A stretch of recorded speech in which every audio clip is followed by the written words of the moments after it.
Bonjour à tous les amis, aujourd'hui on se retrouve pour une toute nouvelle vidéo sur ma chaîne YouTube, une nouvelle vidéo, on est parti tout simplement pour parler de la CAN 2021.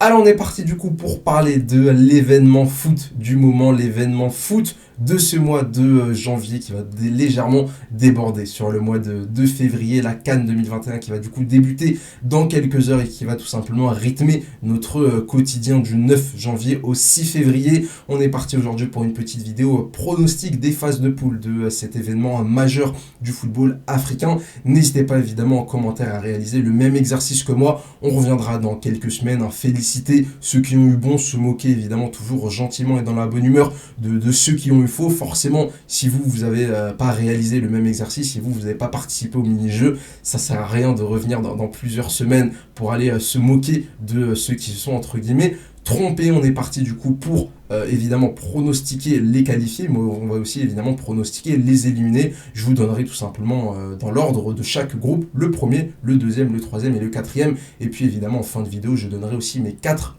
meilleurs troisièmes de cette phase de poule. Écoutez, on est parti directement avec le groupe A. On démarre du coup avec le pays organisateur, le groupe du pays organisateur. Ce fameux groupe A, un groupe quand même assez intéressant avec le Cameroun, hein, évidemment, l'un des favoris de cette compétition. J'ai d'ailleurs fait une vidéo sur tout simplement sur mes 3 favoris, une vidéo aussi sur mes 3 potentielles surprises et dedans il y a tout simplement le Burkina Faso. Donc voilà, ça va être évidemment un match d'ouverture fantastique. En tout cas, moi j'ai vraiment hâte d'y être. Une opposition très très intéressante, même si c'est vrai que l'enjeu du match va peut-être nous donner un match assez fermé, assez moyen, et on risque peut-être d'être déçu. En tout cas, clairement, l'excitation elle est là, l'attente elle est là. J'ai évidemment hâte d'y être. On est parti évidemment pour mon pronostic. Je vais pas faire durer le suspense plus longtemps. Je vais pas forcément rentrer dans le détail de chaque équipe. Je vais pas donner mon avis sur forcément chaque équipe. On va essayer d'aller assez rapidement parce qu'on a quand même pas mal de groupes. Le leader pour moi de ce groupe A, ce sera tout simplement le Burkina Faso. Une petite surprise d'entrée, je l'ai dit dans ma vidéo où je présentais tout simplement cette équipe burkinabèse. C'est l'un de mes chouchous de cette Coupe d'Afrique des Nations. Alors évidemment, ils ont quelques absents dus au Covid avec des tests qui ont pas mal fait parler ces dernières heures, mais je pense que cette équipe burkinabèse peut créer la surprise dès le match d'ouverture et du coup reléguer cette équipe camerounaise à la deuxième place. Et puis en troisième position, j'ai tout simplement décidé de placer l'Éthiopie et puis le Cap-Vert en quatrième position. Voilà du coup pour mon groupe A. J'imagine que vous êtes déjà surpris. On enchaîne avec le deuxième groupe, le groupe B, le groupe des champions, des vice-champions d'Afrique en titre, hein, pardon, même si évidemment je vous le souhaite, hein, cher ami sénégalais, de remporter pour la première fois de votre histoire cette Coupe d'Afrique des Nations. Le Sénégal qui pour moi sera assez nettement et assez largement leader de ce groupe B. En deuxième position, j'ai tout simplement envie de mettre la Guinée. En troisième position, j'ai tout simplement envie de mettre le Zimbabwe. J'ai pas mal hésité, mais voilà, je pense que la Guinée, ils ont quand même plus de joueurs confirmés, notamment au milieu de terrain. On verra évidemment avec quel niveau va arriver Naby Keïta. On verra évidemment avec quel niveau va arriver Ilaix Moriba, avec quel niveau va arriver Amadou Diawara.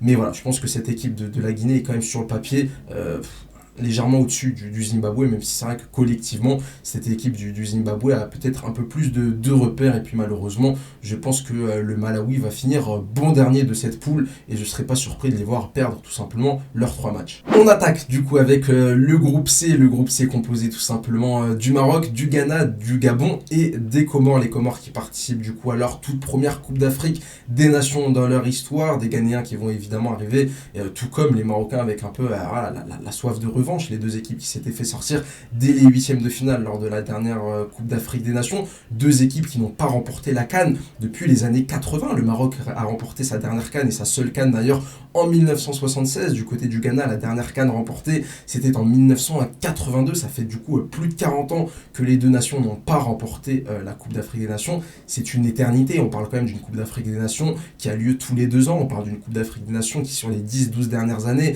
a lieu 6 ou 7 fois. Donc voilà, c'est quand même une éternité pour des grosses nations du football africain comme ça, de ne pas les avoir vues remporter plus souvent la CAN, même si c'est vrai que côté ghanéen, on a quand même 4 victoires, 5 finales perdues, 9 au total, c'est un record à égalité avec l'Égypte, donc leur bilan historique, il est évidemment largement supérieur à celui du Maroc, mais encore une fois, au niveau des victoires depuis 40 ans, c'est quand même assez moyen. Au niveau de mon pronostic, je vois tout simplement le Ghana finir leader de ce groupe. Je pense que le Ghana, notamment lors du match d'ouverture de ce groupe-là, lundi peut clairement frapper fort dans ce groupe-là et battre le Maroc dès la première journée de ce groupe-là. Et je vois du coup les Marocains finir deuxième, faire le boulot contre les Comores et le Gabon derrière pour se rattraper. Les Comores que je vois tout simplement finir troisième et le Gabon du coup bon dernier. Les Gabonais qui ne s'entraînent pas, les Gabonais qui sont à Dubaï, les Gabonais qui ont des cas Covid, les Gabonais qui on a l'impression qu'ils se sont déplacés durant cette Coupe d'Afrique des Nations pour une seule et unique chose,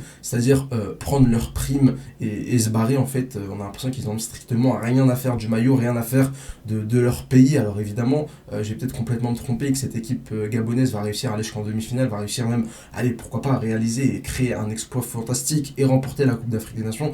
Mais écoutez, c'est tout le mal que je leur souhaite. En tout cas, la préparation, elle est complètement chaotique, avec notamment une défaite en amical justement contre la Guinée 3-0.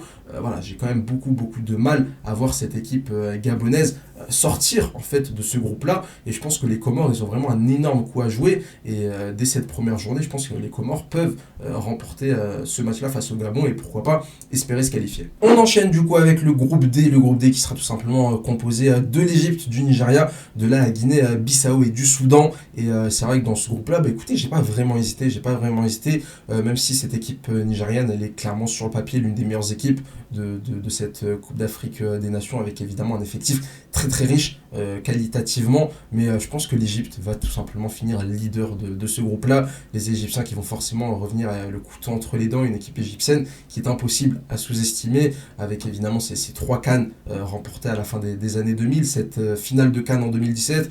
Alors oui, en 2019, il se casse complètement les dents à domicile, mais voilà, avec un Mohamed Salah qui est très certainement dans la forme de sa vie, je pense que ça peut être suffisant pour finir leader de ce groupe. Donc l'Égypte en premier, derrière suivi évidemment de très près par le Nigeria, la Guinée-Bissau, je pense qu'ils finiront devant et réussiront à gagner leur confrontation face au Soudan qui malheureusement dans mon pronostic finit du coup bon dernier de ce groupe D. On enchaîne du coup avec le groupe E qui est évidemment composé de la sélection algérienne, de la Guinée équatoriale, de la Sierra Leone et évidemment de la Côte d'Ivoire. Là clairement on a deux équipes qui vont se battre pour la première place, la Côte d'Ivoire et l'Algérie. Hasard du calendrier, ces deux équipes vont tout simplement s'affronter à la dernière journée, ce qui pourrait du coup s'apparenter à une mini-finale dans ce groupe si évidemment les deux équipes font le job lors des 2 premières journées. Voilà, on a clairement un gap d'écart entre la Côte d'Ivoire, l'Algérie d'un côté et la Guinée équatoriale et la Sierra Leone qui vont essayer de se battre pour essayer de finir dans les meilleurs troisièmes. Je pense que l'Algérie va tout simplement finir à leader de ce groupe,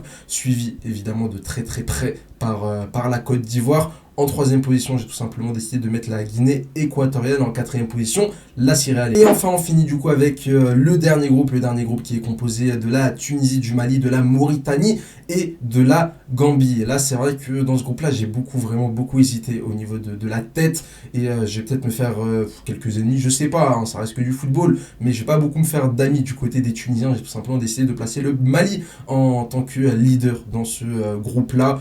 Je pense que le Mali va finir tout simplement premier de ce groupe-là, la Tunisie en 2e, la Mauritanie en 3e position et malheureusement la Gambie en 4e position. Voilà du coup pour mon petit pronostic. Alors je vous l'avais dit, je vais quand même vous donner aussi mes 3 meilleurs 3e, et j'ai tout simplement décidé de mettre l'Éthiopie, la Mauritanie, le Zimbabwe et la Guinée-Bissau. Alors c'est vrai que c'est quand même assez compliqué de choisir des potentiels 3e. Moi il y a un potentiel 3e que j'aurais bien voulu mettre, c'est les Comores. Voilà, je pense que les Comores ils ont vraiment toutes leurs chances face au Gabon, et je serais personnellement pas étonné de les voir gagner contre le Gabon. Maintenant le problème derrière c'est quelle performance face au Maroc, quelle performance face au Ghana.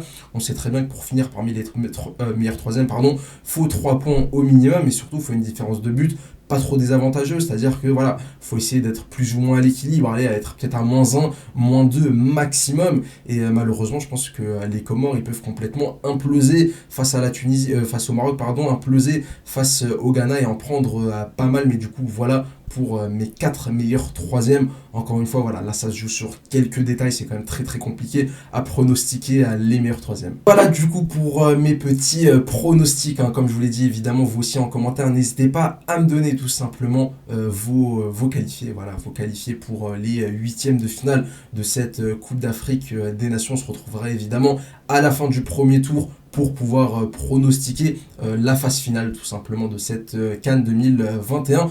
Entre temps, on aura évidemment beaucoup de débriefs, beaucoup d'avant-matchs, beaucoup de vidéos, enfin bref, beaucoup de vidéos sur cette Coupe d'Afrique des Nations. J'ai vraiment essayé voilà, de suivre au plus proche possible cette compétition. Donc n'hésitez pas évidemment à liker et à vous abonner pour ne pas louper les prochaines vidéos. N'hésitez pas à me dire si cette vidéo vous a plu en commentaire. N'hésitez pas à me suivre aussi sur Twitter pour tranquillement parler football. Allez, ciao ciao.